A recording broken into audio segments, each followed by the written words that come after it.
I do suspect there's something to be said for the effect that our singing, our praise has on the camp of the enemy.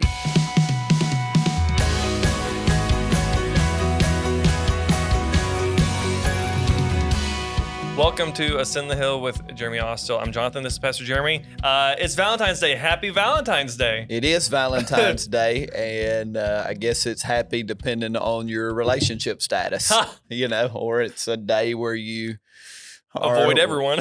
Walking through the day going, I hate everybody. Yeah. No, hopefully you're not saying that. Oh, my goodness.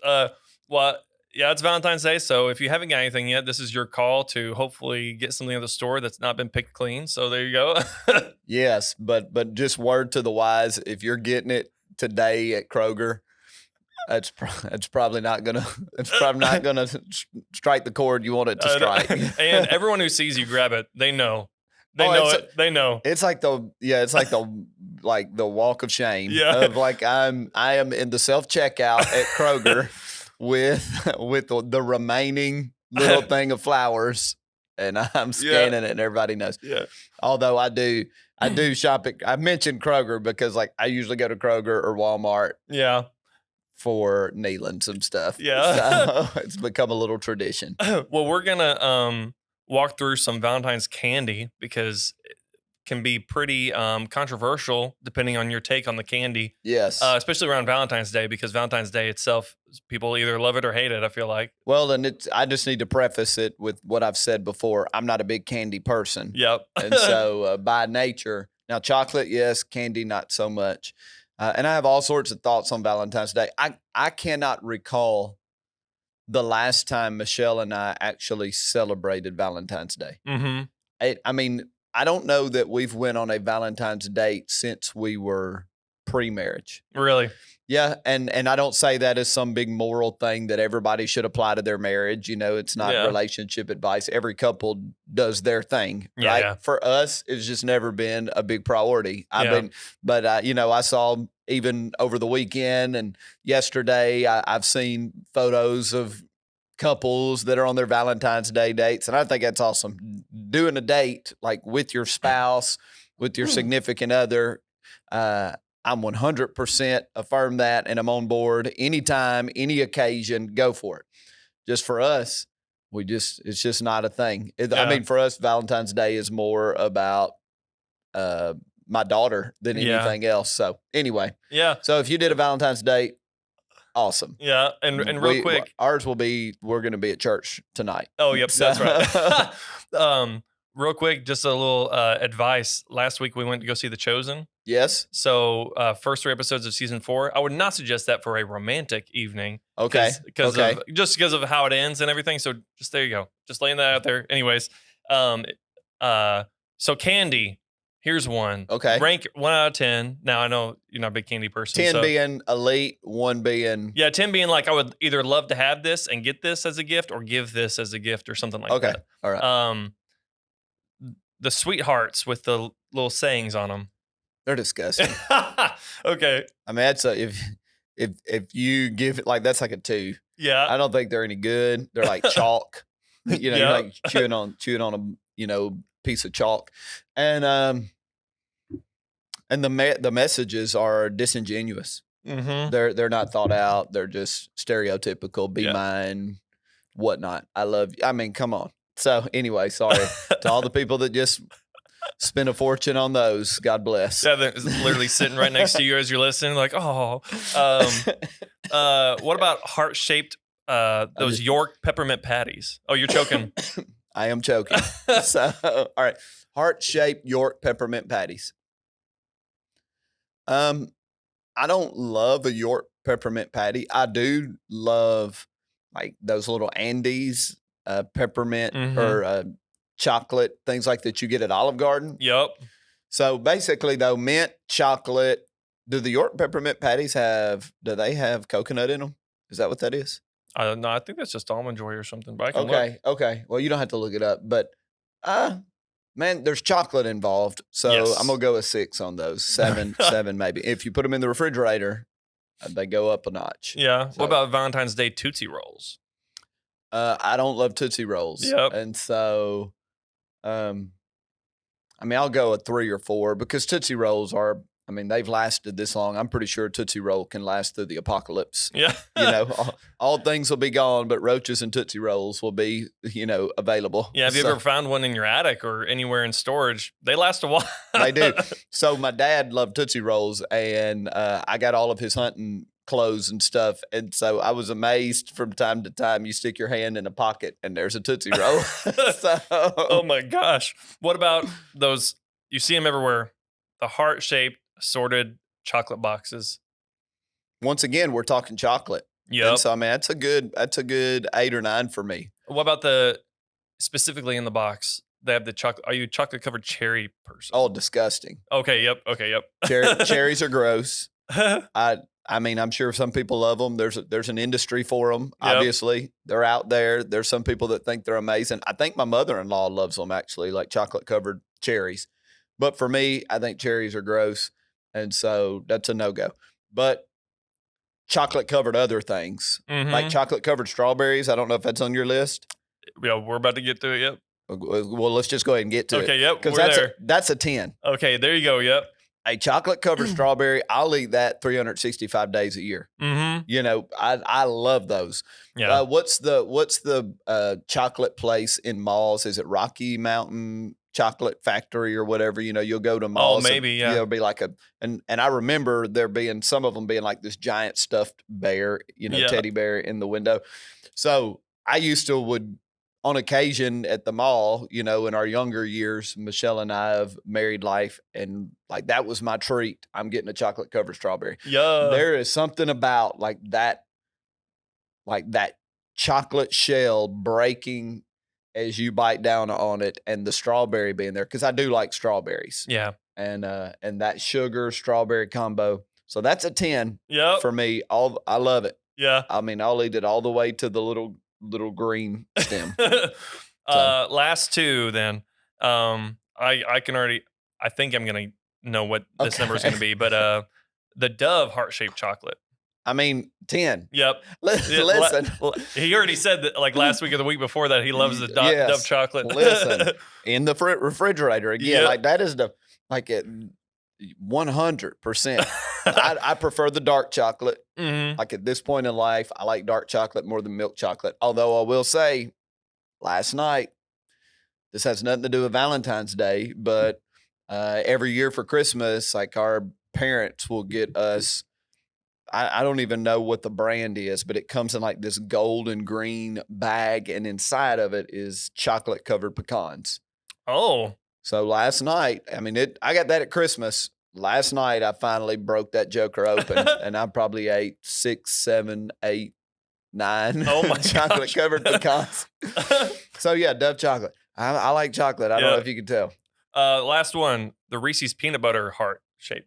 That's probably like a 3 or 4 to me because I used to love Reese's peanut butter cups when I was younger, but the peanut butter in a Reese's cup just doesn't really do it for me at this point. Yeah. I mean, when I was a kid, I had a method to eating a Reese's peanut butter cup. Mm-hmm. Here's the method.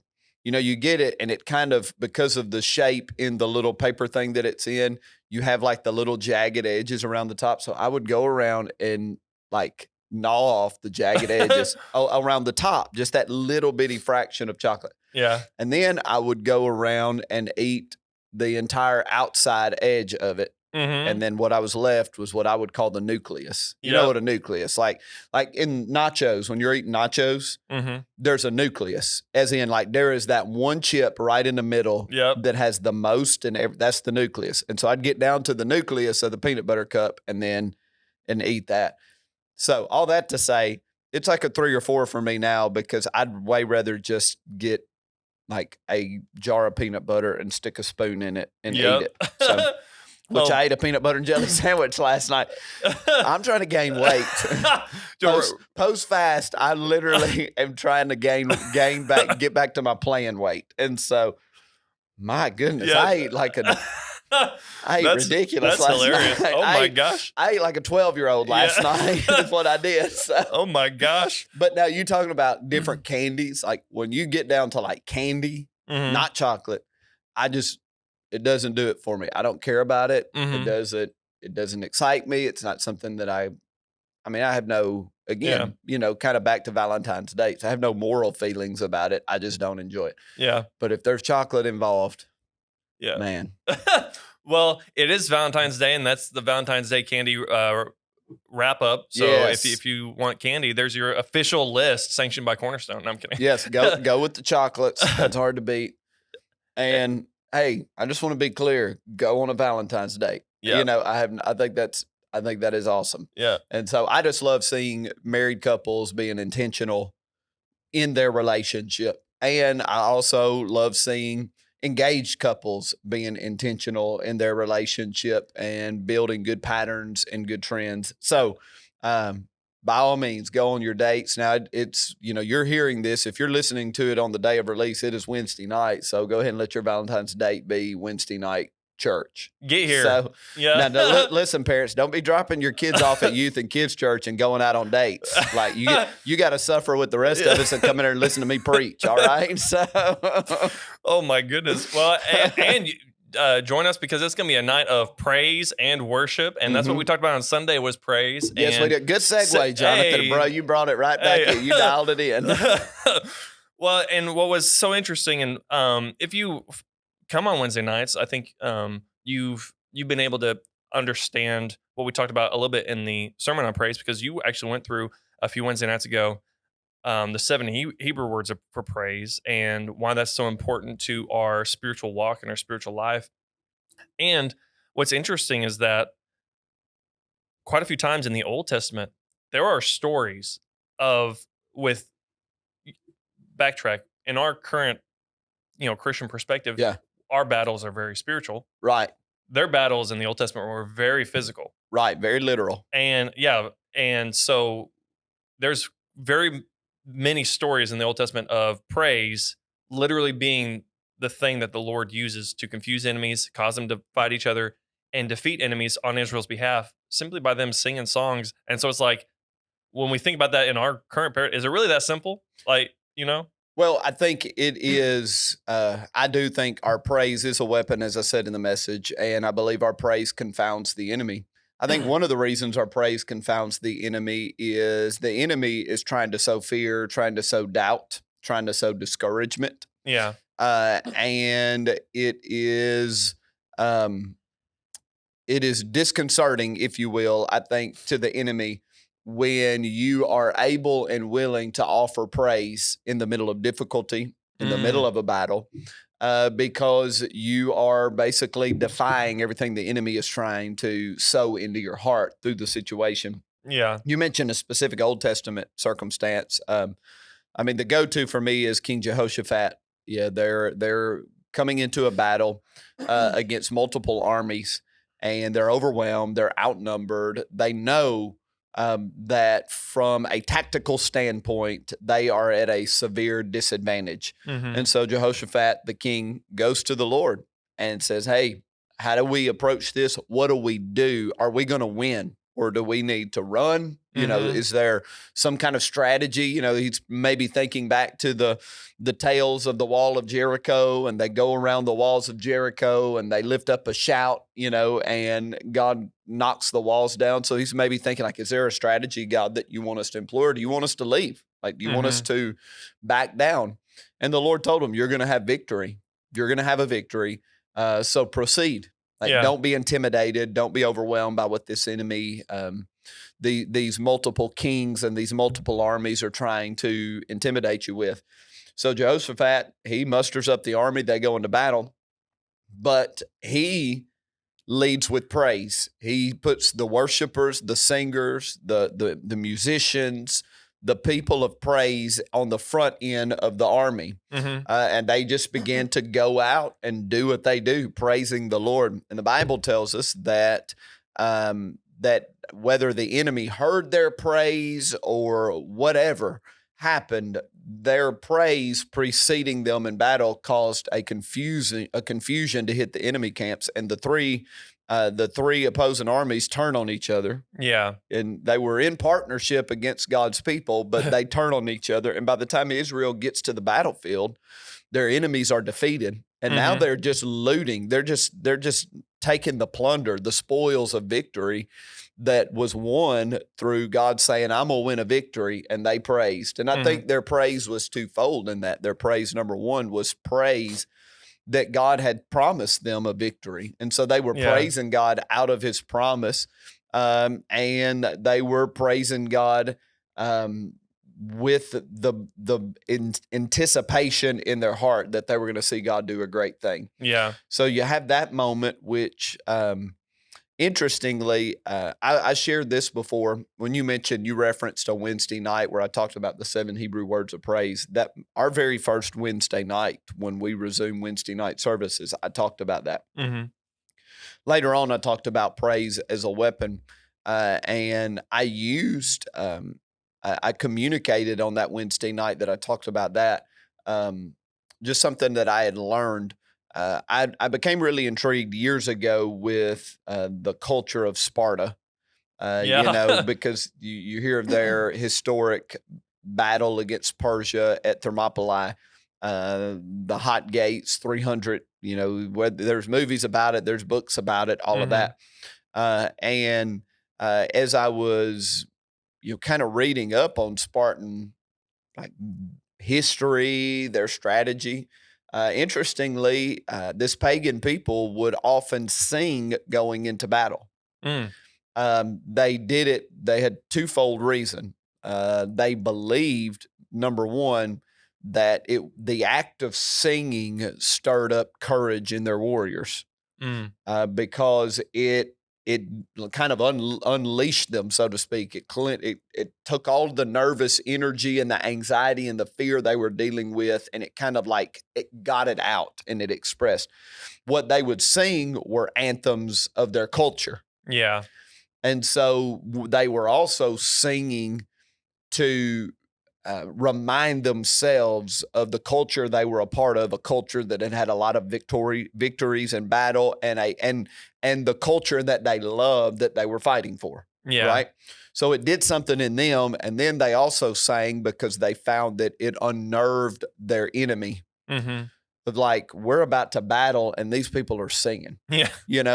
So it was an interesting little discovery that I think certainly has some spiritual principles to it, that our praise does something in us. Our praise kind of contends against the fear and the angst and the anxiety and the uncertainty that's welling up on the inside of us. Our praise reminds us of the culture we're of, and all of the victories of God and the culture that we love, that we're contending on behalf of and in conjunction with. And, I've never had a conversation with a demon. Yeah. But I do suspect there's something to be said for the effect that our singing, our praise has on the camp of the enemy, spiritually speaking. I do know, and I've referenced this many times, these are just go-tos for me. King Saul of Israel, being tormented by demonic influence. He was tormented. Yeah. And David would sit in the corner and play his instrument.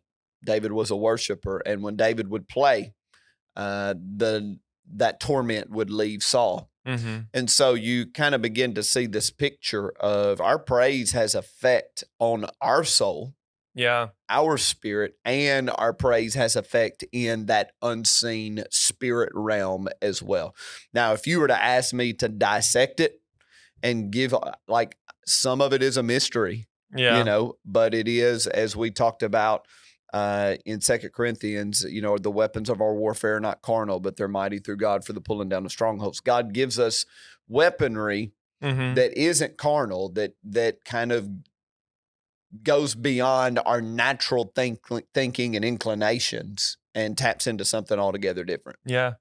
And, in the room, there's multiple groups of people, but there are that group of people who either just question, or maybe they're a little cynical about praise, especially as an outward expression. Yes. Because of whether they've seen things in their past or something. And so I guess the question is, in the New Testament, Jesus kind of admonishes the Pharisees for practicing their righteousness for wrong reasons. Yes. And so someone could be like, well, I want to praise outward, but am I, how is outward praise different in how we approach it than what Jesus is addressing in those kind of situations, Yes. I mean, he was speaking right to their heart, their motives, which was attention seeking. Their motives were, those Pharisees, their motives were to try to create a sense of elitism, between them. Maybe you would say a heightened spirituality compared to everybody else. Yeah. So everything in their heart,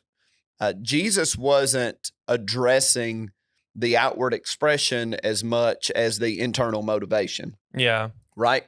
And I think that's where, number one, as an individual, like I can't let myself get locked up in overt self-analyzation of like, what's my real reason for doing this?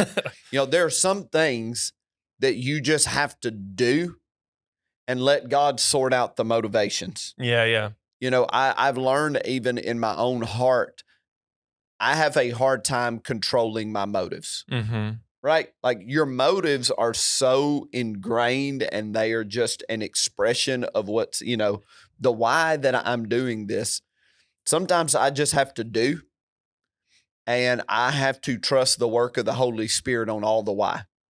And I'm a person that is pretty self-analytical. Yeah. Like I do think about my why a lot. I work through mentally my emotions, and I've just learned through the years that if I'm not careful, I will have paralysis by analysis in my own self, and I will hinder myself from doing things that God wants me to do or that Scripture prescribes because I'm worried to death about why I'm doing it. Yeah. Instead of just saying, I'm gonna do this, and I am going to trust the Lord is going to help me get, my motives in alignment, right? So all that said, when you're now observing other people, I think when Jesus talks about judging others, he's not really talking about judging people's actions. We are allowed to judge people's actions. Yeah. We are allowed to identify right action, wrong action, sin action, holy action. As a matter of fact, as the church, we are called to judge those things. What we cannot judge is what's really deeply going on in a person's heart, the why behind it. And so we have to be really careful at looking at people's outside actions and having this sense of certainty in us of why they're doing it or what their heart is in the matter. So all the way down to, if you see someone that is praising exuberantly, you're better off to just let them be. Yeah. And leave them to the Lord. Yeah. And not develop judgment in your heart on their, like not assigning things to them internally based on what you see externally. Yeah. Right. So I said it, Sunday. I can't remember if I said it adequately in both services. That I get that everybody's in a different place, and I even said like we're not running around with a decibel meter, seeing how loud you're being. We're not out there with the camera taking pictures, and then we're like in the office going, "Yep, that person's doing it. That person's not." We don't have like secret video cameras, and we're evaluating which section's getting after it. That's not what we're doing. We're inviting everybody into an atmosphere where it is free and appropriate to express praise to God. We're not in an atmosphere where we are going to chastise, rebuke, guilt trip people, right? But I do want to create an atmosphere where people can express their heart, exuberantly, zealously, using those 7 Hebrew words. What I'm asking is if you don't feel as comfortable, okay, understand we are not looking at you side-eyed thinking there's something wrong with you. Yeah. Simultaneously, do not look at other people side-eyed thinking something's wrong with them if they are expressing themselves. Just let it be. Yeah. And just trust that the Lord's working it out. And then the flip of, I'm assigned to be the pastor of this church. Mm-hmm. Like if there's something that I feel is detrimental, I will address it. Yeah. Now you may never see me address it because, like, again, I want to be tender with people. But if I feel something's detrimental or not helpful or we're not there yet or whatever, like, to trust me to steward it, you know, and trust spiritual leadership to steward it. But I come all the way back to the simple, like, I think I said it in both services, maybe a little, better, here and there, but we don't know, like, why they're shouting. And it might be because they're battling cancer, and that shout is part victory, and that shout is part, like, I got to get the fear out of me. You don't. Yeah. They might be shouting because they were an addict. They might be dancing because they've lived most of their life feeling like they were weighted down with chains, right? And so, like, let the Lord sort that sort of stuff out. Yeah. And I think in general, I said at the beginning, like, praise is not denominational, it's biblical. Yeah. But when you are, quote, spirit-filled, quote, charismatic, quote, Pentecostal, people get really concerned that things are going to, quote, get out of hand. Yeah. I just tend to live more in the realm of I trust the Lord's working with people and working on people, and I want to give the space for that to happen. Yeah. And I want to give God space for that to happen. And I think when you honor the Lord that way, by not being controlling, but trying to give the Lord room to work in people and people room to, like, engage with God, I think in the end, you're going to get to a healthy, good place. Yeah. Right. And so anyway, I feel like I'm probably rambling at this point. Well, I think it brings up another question as we wrap up here. But do you think that if someone says, well, I feel that in my heart sometimes where I'm looking at someone and I have those thoughts rise up, is that more, or would you say that's more an indication of our issue and or confrontation we have to come to with praise itself in our own heart rather than the person that we're looking at? Yeah, and I mean, that's such an individual, person by person thing that I don't know that I could speak unilaterally. Yeah. But I would say, if you see somebody praising and it makes you uncomfortable, I think a good default in life is before I analyze them, let me analyze me. Yeah, yeah. Before I try to figure them out, let me figure myself out. As in, why is that making me uncomfortable? Is it because like it makes me feel smaller spiritually because, like, I'm not doing that? Like, do I have some insecurity, with God, Yeah. or is it, am I valuing a preference over a person? Right. Am I wrestling with my personality as it pertains to my praise or how I approach the Lord? Yeah. I think a humble default, and that's where we want to live. We want to live in humility. Yeah. A humble default position is, I'm going to let the Lord handle them. I want to make sure that my heart's pure and my heart's right. And again, trust spiritual leadership. Trust the wisdom, the collective wisdom in the room. And so it's hard for me to say, like, it's more a me problem than a you problem to put that on the people. I just, instead of saying, like, if you don't like the way somebody's praising, that's your problem. Yeah. That feels so flippant and too cheap and easy. I think what you do instead is overlay, like, how do I respond to that? How do I respond to a lot of things? Well, I think a good way to respond to a lot of stuff is before I start feeling certain about what's going on in somebody else, let me, like, with the help of the Holy Spirit and the scriptures, like, make sure that my heart's good. Yeah. And I've just found too, it is really good. It's a good practice to lean toward mercy and grace and patience with people than it is to be rigid or to be quick to judge. Yeah. I think in the end, you're gonna find that you like living there better. Otherwise, you just keep plunging into this thing where you watch everybody and everything they do, and you become nitpicky. So um, I again, I like a church that is alive. I think life begets life. Yeah. That joy begets joy. That passion and zeal beget passion and zeal.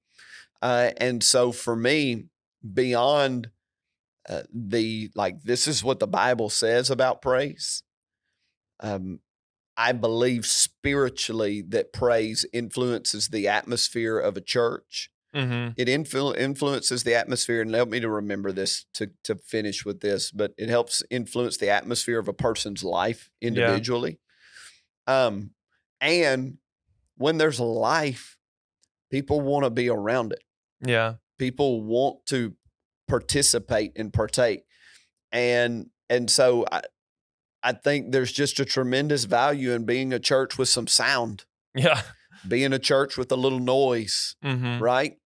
And that's when I say that, I mean, I really feel good about my heart in this, that I could walk into a church that's more stoic, that's quiet. Maybe that would be categorized as reverent, although I think it's kind of dicey to use the word reverence and attribute it to quiet or loud, because reverence is more of a heart posture than it is. Yeah. You can't, like, I can shout but be deeply reverent to God, right? Yeah. So you got to be careful with all that. But I could go into an environment that is quiet and find incredible value in it and find the Lord in it. And so for me, this isn't a like, our church is better than this one because of this and that. For me, it is a deep core belief. And I feel like God's called me to pastor this church. And if God positioned me to pastor this church, then these deep beliefs he's put in me and the way he's wired me, my deductive reasoning leads me to believe then, like, God's built me for this. Yeah. And so this is where he's leading Cornerstone Church, right? But we want to do it biblically. We want to do it delicately. We want to do it with integrity. We want to do it compassionately, with the people.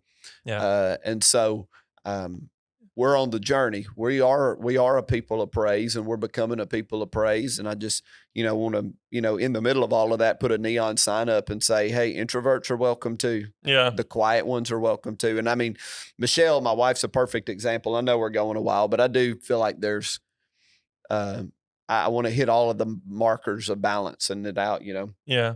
Michelle's a more quiet personality. I've joked before, like, if you put Michelle and I on a roller coaster, I'm yelling, I'm hollering. Like, that's the way I deal with, like, the hills and the corkscrews and the loops, is like, I had to get something out. Yeah. Right. Michelle, you won't hear a peep from her.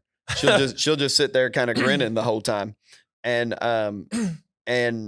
all that said, so you got two different personality types, but of course she would hate, she doesn't want to be watched, but if you were to just kind of look out of the side of your eye, you're going to see her with hands lifted. Yeah. Like, I hear her sound in praise because she's got a revelation that on a roller coaster, I'm not going to holler, but when it comes to praise, I'm not going to be silent. Yeah. And so even though my personality is more silent, I'm going to give him my praise. Right. Yeah. And even being married to her has helped me process a lot of this with praise because of those personality differences. Final thought. I mentioned, I ended the service with it, I believe. As much as I value corporate praise, I'm way more interested in being people of praise in our everyday life. Yeah. And, that corporate setting kind of pulls volume out of you. It pulls things out of you.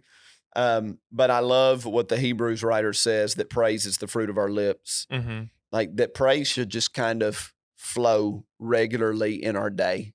It doesn't have to be loud, but praise just comes out of us on the regular through the day. Anyway, I want you to be a praiser all day, every day. Do you have anything else?